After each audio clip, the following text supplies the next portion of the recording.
তুমি যা ভাবছো তার ৯০% কোনোদিনই ঘটবে না। তবুও তুমি সেটা নিয়ে এত দুশ্চিন্তা করছো। ভবিষ্যতের ভয়, অতীতের আফসোস, এই ২ এর মধ্যে এখনো পড়ে আছো। তুমি কোনো একজনকে মেসেজ দিলা, অথচ সে এখনো রিপ্লাই দিল না। এই ছোট বিষয়টা নিয়েই তুমি তোমার দিনটা নষ্ট করে দিলে। ওভারথিংকিং বা দুশ্চিন্তা এখনকার দিনের একটা কমন সমস্যা, যেখানে কমবেশি সবাই ভুগছে। তুমি যদি এমন কেউ হয়ে থাকো যে দুশ্চিন্তায় ভুগছে বা ছোট ছোট বিষয় নিয়ে অনেক ওভারথিংক করছে, তাহলে এই মনোলগটা তোমার জন্য। দেখো, ওভারথিংক মেইনলি ৪ কারণে হয়ে থাকে। তুমি বেশিরভাগ সময়ই এই ৪ ধরনের মধ্যেই ওভারথিংক করো। ১ নাম্বার হচ্ছে পাস্টকে নিয়ে। হয়তোবা অতীতে তোমার লাইফে কেউ একজন ছিল, বর্তমানে নেই। কিন্তু তার স্মৃতি, তার চলে যাওয়া নিয়ে তুমি এখনো ভাবছো। এটা পাস্ট নিয়ে গেল। ২ নাম্বার হচ্ছে ফিউচার নিয়ে। ফিউচারে কি হবে, কি করবা, কি না করবা, এটা না হলে কি হবে, ওটা হলে কি হবে, এই ধরনের চিন্তা। ৩ নাম্বার হচ্ছে কোনো সিদ্ধান্ত নিয়ে। এটা করব নাকি ওটা করব, এটা নিব নাকি ওটা নিব, এই চিন্তা। ৪ নাম্বার হচ্ছে সোশ্যাল অ্যাংজাইটি, অর্থাৎ মানুষ কি বলবে। এটা অনেক বড় একটা সমস্যা। এখন তাহলে তুমি তোমার ওভারথিংকটাকে ক্যাটাগরাইজ করতে পারবা যে তুমি কোন ক্যাটাগরির চিন্তা করো। এখন তাহলে তুমি বলতে পারো যে আপু, তুমি তোমার ১ম মনোলগে বলেছিলে চিন্তা কতটা গুরুত্বপূর্ণ। চিন্তা বদলালে নাকি জীবন বদলে যাবে। তাহলে এখন চিন্তা করা প্রবলেম হলো কিভাবে? Well, let me explain. আমাদের মাইন্ড চিন্তা করে কারণ সে রিস্ক কমাতে চায়। সে যা যা হতে পারে ভবিষ্যতে, সেই সবগুলো সিনারি আগে থেকেই ভেবে নেয়, যেন তোমার ব্রেইন তোমাকে বাঁচাতে পারে। আমাদের ব্রেইনের একটা অংশ হলো প্রিফ্রন্টাল কর্টেক্স, যেটা একবারে কপালের পেছনে থাকে। এই পার্টটার বিশেষত্ব হচ্ছে এই পার্টটা রিস্ক ক্যালকুলেট করতে পারে। তাই এই পার্টটা ফিউচারে গিয়ে ভাবে কোন কোন জিনিসটা তোমার ক্ষতি করতে পারে আর কোন কোন জিনিসটা তোমাকে বাঁচাতে পারে। এটাই এই প্রিফ্রন্টাল কর্টেক্সের বিশেষত্ব। তাহলে এটা তোমাকে বাঁচিয়ে রাখার জন্য অনেক গুরুত্বপূর্ণ। এটা তোমার সেফটির জন্য অনেক গুরুত্বপূর্ণ। আর প্রতিটা সাকসেসফুল মানুষের মধ্যে এই ক্যাপাসিটিটা থাকে যে তারা রিস্ক ক্যালকুলেট করতে পারে। অর্থাৎ তাদের প্রিফ্রন্টাল কর্টেক্স অনেক স্ট্রং হয়, অনেক স্ট্রংলি কাজ করে। একজন ক্রিকেটার, ডক্টর, বিজনেসম্যান, তারা সবাই ফিউচার অ্যানালাইজ করে যে কি কি হতে পারে, কি কি না হতে পারে, এইসব ক্যালকুলেট করে তারা ডিসিশন নেয় এবং এ কারণেই তারা পারফেক্ট ডিসিশন নিতে পারে। তো এই জিনিসটা অ্যাকচুয়ালি অনেক ইম্পর্টেন্ট। যখন প্রিফ্রন্টাল কর্টেক্স দিয়ে চিন্তা করা হয়, তখন সেই চিন্তা করাটা অনেক বেশি ইম্পর্টেন্ট। তাহলে প্রবলেমটা কখন ক্রিয়েট হয় জানো? যখন এই চিন্তাটা দুশ্চিন্তায় বদলে যায়। এখন তাহলে প্রশ্ন হলো যে চিন্তাটা দুশ্চিন্তা কখন হয়? যদি এক কথায় বলতে যাই, তাহলে যখন চিন্তার মধ্যে ভয় ঢুকে যায়, তখন চিন্তাটা দুশ্চিন্তা হয়ে যায়। দেখো, তুমি যখন ভয় পাও, তখন তোমার ব্রেইন ভাবে তুমি ডেঞ্জারে আছো, তুমি বিপদে আছো। আর ঠিক সেই সময় তোমার ব্রেইনের পিছন দিকে একটা অ্যামিগডালা নামে অংশ থাকে। ওই অংশটা অ্যাক্টিভেট হয়ে যায়। ভয় পেলেই এই অংশটা অ্যাক্টিভেট হয়ে যায়। আর তখন তোমার ব্রেইন হাইপার অ্যাক্টিভ হয়ে যায়। আর সব জায়গায় থ্রেট খুঁজতে থাকে। তখন তোমার ব্রেইন ছোট ছোট বিষয়গুলোকেও অনেক বড় করে দেখে। ভাবে যে এটা তোমার জন্য অনেক বড় ক্ষতি করবে। কারণ তখন তোমার প্রিফ্রন্টাল কর্টেক্স দুর্বল হয়ে যায়। যখন অ্যামিগডালা অ্যাক্টিভ হয়, তখন প্রিফ্রন্টাল কর্টেক্স দুর্বল হয়ে যায়। সেজন্য তখন আর প্রপারলি রিস্ক ক্যালকুলেট করতে পারো না তুমি, বা তোমার ব্রেইন পারে না। সেজন্য তখন তোমার ব্রেইন ছোট ছোট জিনিসগুলোতেও ভয় পায়। এখন তাহলে আসি সবথেকে ইম্পর্টেন্ট পার্টে, যে দুশ্চিন্তার সমাধান কি। নাম্বার 1 হচ্ছে কিছু আন্ডারস্ট্যান্ডিং বিল্ড করা। কেমন আন্ডারস্ট্যান্ডিং? আন্ডারস্ট্যান্ডিং হলো যে নাথিং ইজ পার্মানেন্ট। কোনো কিছুই পার্মানেন্ট না।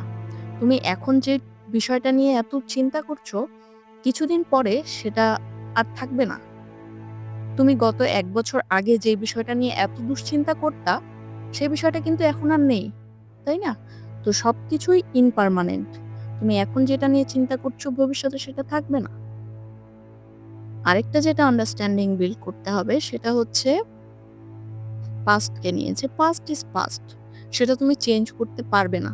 তাহলে সেটা নিয়ে অযথা ভেবে সময় নষ্ট করে কোনো লাভ নেই। নাম্বার 2 হচ্ছে রাইট ইট ডাউন। এটা অনেক ইম্পর্টেন্ট একটা পার্ট। যে বিষয়ে তুমি দুশ্চিন্তা করছো সেগুলোকে লিখে ফেলো। এখন যখন তুমি লিখতে যাবে তখন কি হবে জানো? তখন তোমার মাথার মধ্যে অনেকগুলো থট একসাথে আছে। এখন তুমি কোনটা আগে লিখবা এটা নিয়ে তখন তুমি দুশ্চিন্তা শুরু করে দিবা। তোমাকে এত কিছু ভাবার দরকার নেই। যেই জিনিসটাই আসছে তোমার মাথায় জাস্ট লিখে ফেলো। লেখা কেমন হবে না হবে এগুলো নিয়ে তোমার ভাবার কোনো দরকার নেই। লেখা হয়ে যাওয়ার পরে তুমি একটা কাজ করতে পারো যেটা তোমাকে ইনস্ট্যান্ট আরাম দিবে। তুমি সেই কাগজটাকে ছিঁড়ে ফেলতে পারো। তুমি সেই কাগজটাকে জ্বালিয়ে দিতে পারো বা ফিকে দিতে পারো কোথাও একটা। ছোটবেলায় এই জিনিসটা অনেকেই করে থাকে। তুমিও করতে পারো। এটা ইনস্ট্যান্টলি তোমাকে আরাম দিবে।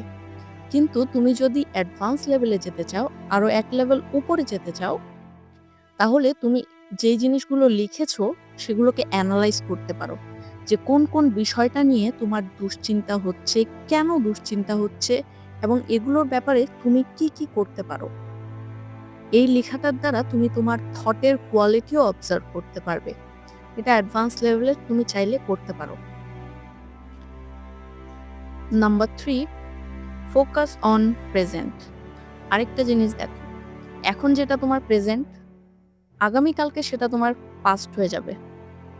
আর আগামীকাল যেটা তোমার এখন ফিউচার আছে সেটা কালকে তোমার প্রেজেন্ট হয়ে যাবে।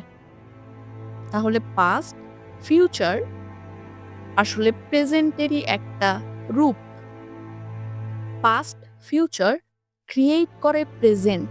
তাই তোমার প্রেজেন্ট যেমন হবে তোমার ফিউচার তেমন হবে, তোমার পাস্ট তেমনই হবে। তাই তুমি যদি পাস্ট ফিউচার নিয়ে চিন্তা না করতে চাও তাহলে প্রেজেন্টে ফোকাস করো। প্রেজেন্টটাকে বেটার বানাও।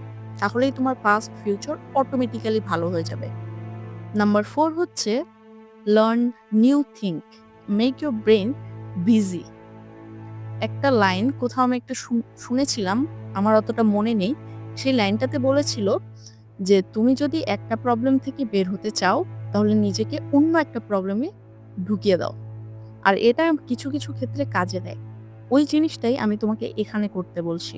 তোমার ব্রেন যে জিনিসটা নিয়ে চিন্তা করছে সেটা থেকে তাকে সরিয়ে নিয়ে অন্য একটা ইম্পর্টেন্ট জিনিস দিয়ে দাও চিন্তা করার জন্য।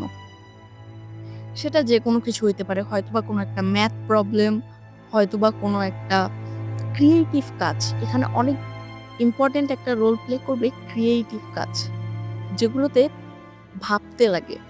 তুমি কবিতা লিখতে পারো, ছবি আঁকতে পারো। এই ধরনের যেগুলো ক্রিয়েটিভ কাজ আছে সেগুলোতে তোমার ব্রেনকে ইনভলভ করে দিতে পারো, যেন তোমার ব্রেন এই জিনিসটা নিয়ে না ভাবে। নাম্বার 5 হচ্ছে চিন্তার টাইম নির্ধারণ করা। এটা শুনতে কেমন লাগলেও এটা কিন্তু অনেক কাজে দেয়, বাট এটা করার জন্য একটু সময় লাগে। এখানে তুমি যেটা করবা যে তোমার ব্রেনকে একটা নির্দিষ্ট সময় দিবা চিন্তা করার জন্য। যেমন ধরো তুমি রাতের বেলা কোনো একটা টাইম নিতে পারো যে এই সময়টাতে তুমি শুধুমাত্র চিন্তা করবা। যে বিষয়গুলোতে তুমি সারাদিনে ওভারথিঙ্ক করো ওই বিষয়গুলোতে ওই পার্টিকুলার সময়টাতে তুমি চিন্তা করবা। যখনই সারাদিনে তোমার ব্রেনে এই থটটা আসবে ওই দুশ্চিন্তা নিয়ে বা ওই টপিকটা বা ওই ক্যাটাগরিটা নিয়ে, তখনই তুমি তোমার ব্রেনকে বলবা যে এইটা চিন্তা করার সময় নয়। আমি তোমাকে চিন্তা করার নির্দিষ্ট একটা টাইম দিয়েছি, তুমি শুধুমাত্র সেই টাইমেই চিন্তা করবা। প্রথম তোমাকে এফোর্ট দিয়ে তোমার মাইন্ডকে জোর করে ওই সময়টা পর্যন্ত আটকে রাখতে হবে। ওই সময়টার পর আর আটকেবে না, সে যা চিন্তা করতে চায় করুক। বাট সারাদিনে তোমাকে একটু কন্ট্রোল করতে লাগবে তোমার ব্রেনকে, যেন সে আর চিন্তা না করে। এভাবে করতে একটা সময়ে তোমার মাইন্ড এমনিতেই সারাদিনে আর এই বিষয়গুলো নিয়ে চিন্তা করবে না। যখনই ওই পার্টিকুলার টাইমটা হবে, ওই টাইমটাতেই তখন তোমার ব্রেইন ওভারথিংক করা শুরু করবে। অ্যান্ড অবভিয়াসলি এটা একটা হ্যাবিটের মতো, সো এটা বিল্ড করতে তোমার মাইন্ডকে সেদিকে ট্রেন করতে টাইম লাগবে। নাম্বার 6 হচ্ছে অনেক ইম্পর্টেন্ট, সেটা হচ্ছে সেলফ টক। নিজের সাথে কথা বলা, নিজের সাথে কমিউনিকেট করা, এটা অনেক বেশি important. Not just only overthink, এটা সব ক্ষেত্রে অনেক বেশি ইম্পর্টেন্ট। তোমার নিজের সাথে নিজের রিলেশনশিপটা কেমন, এটা অনেক কিছু ডিফাইন করে। অনেক প্রবলেম থেকে তুমি বেরিয়ে আসবে যদি তোমার নিজের প্রতি আন্ডারস্ট্যান্ডিংটা অনেক বেশি হয়। তখন যে কোনো প্রবলেম আসলে তুমি নিজের সাথে ডিসকাস করে যে কোনো প্রবলেমের সলিউশন বের করে নিতে পারবা।